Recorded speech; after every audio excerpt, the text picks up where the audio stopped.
అయ్యో చాలా శబ్దం, ఫోన్ ఎక్కువగా చూస్తున్నా, అందుకే తలనొప్పి.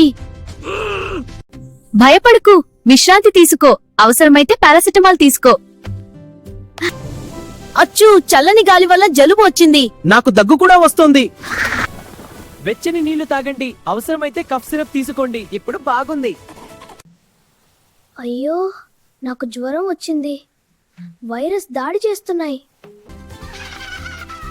విశ్రాంతి తీసుకో, నీళ్లు ఎక్కువగా తాగు, అవసరమైతే పారాసిటమాల్ తీసుకో. అయ్యో, బర్గర్ కోల్డ్ డ్రింక్ ఎక్కువగా తిన్నా కడుపు నొప్పి. జంక్ ఫుడ్ తగ్గించు, మంచి ఆహారం తిను, అవసరమైతే యాంటాసిడ్ తీసుకో. దండాలయ్యా అందరికీ. నీళ్లు తక్కువగా తాగినా తలనొప్పి రావచ్చు. కడుపు నొప్పి ఎందుకు వస్తుంది తెలుసా? జంక్ ఫుడ్ ఎక్కువగా తినడం, సమయానికి భోజనం చేయకపోవడం వల్ల వస్తుంది. అనేది శరీరం వైరస్ లేదా బ్యాక్టీరియాతో పోరాడుతున్న సంకేతం. వైరస్ ఇన్ఫెక్షన్ వల్ల జలుబు మరియు దగ్గు వస్తాయి. ఇలాంటి ఆరోగ్య విషయాలు తెలుసుకోవాలంటే మా ఛానల్ను ఫాలో అవ్వండి.